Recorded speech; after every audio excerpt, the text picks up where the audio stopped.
What's up, ladies and gentlemen? Hope y'all are enjoying your summer so far, and I sure am. I wanted to present you guys a reboot of a very classic LEGO City set. This is the LEGO City Airport, which is a re-release of the Century Skyway, a set from 1994.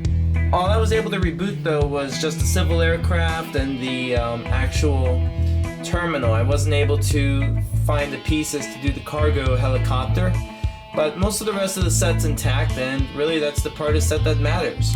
Just wanted to show you guys a few details of my rebuild and explore this beautiful set. The neat thing about this rebuild is that while the terminal had to be rebuilt from scratch, the two aircraft that you see here and the other one, which by the way is from 2008, it's called the Airmail. These two aircraft were never torn apart, so it was much easier to expedite the restoring process. This was actually hung over the model train room, and this was stored for an indefinite amount of time. So having these ready really helped in that respect, but the rebuild of the actual terminal was heaps of fun. The beauty of Classic Town is that everything is so simple, no intricate details, and yet you still get quite an effect. The front of the building is very simple, it's very modern, just a bunch of windows and glass everywhere. Translight blue was a very popular color of choice for glass in the 90s. Now LEGO still uses that color, but has also since introduced trans black, or smoke as I like to call it, mainly in the police stations.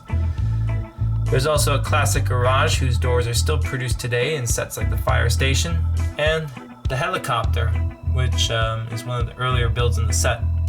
What I like about the interior, as I said earlier, is its simplicity, and it's very clear how simple it is. I believe you have a telephone booth there.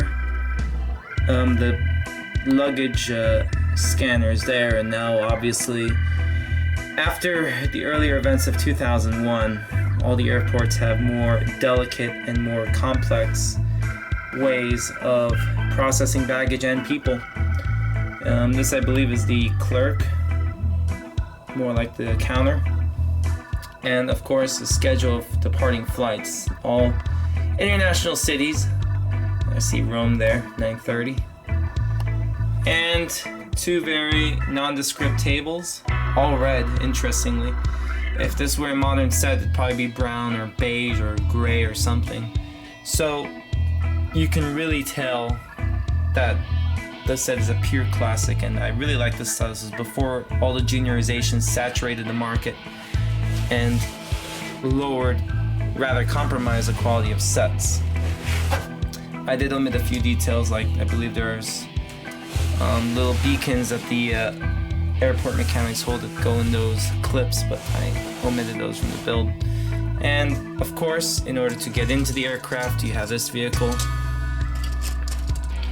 Basically, I guess, detaches the staircase, and it's built level to the actual aircraft. So in classic style, you lift it by a hinge, by a classic hinge, and allow passengers to board and deboard the plane in what I actually consider to be an unrealistic way practically, but it worked, and that's the beauty of these sets. Even though they're not the most detailed, not the most modern, they still worked, and they comprised of a system that they were part of a system that actually worked.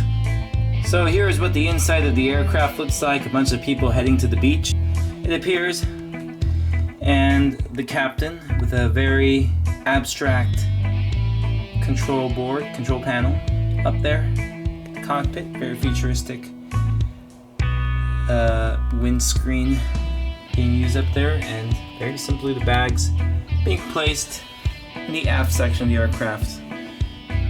This aircraft reminds me of a 717 or an MD-80 based on the engine. What was a really nice touch about building this set is that, except for a couple of pieces in the airport tower and maybe the palm leaves, that there is almost absolutely no juniorization in the set whatsoever, and that it was definitely a classical build in every aspect of the work. So the reason I did this is to have a valuable contribution to make to to the National Train Show display that the Greater Florida LEGO Users Group is participating in.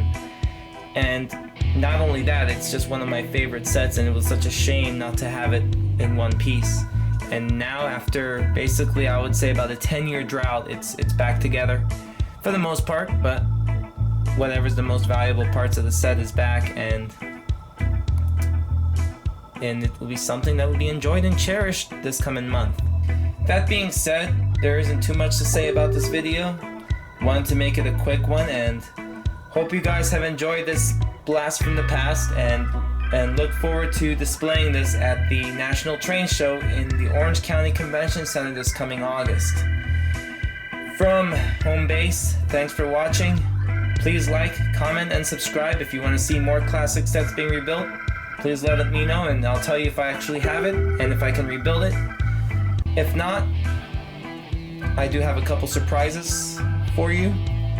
The next rebuild is going to be pretty much coming out of left field, maybe. I mean, something that I did rebuild recently had something to do with that set, so I'm not going to get into too many details, just stay tuned. From HQ, this is TE out.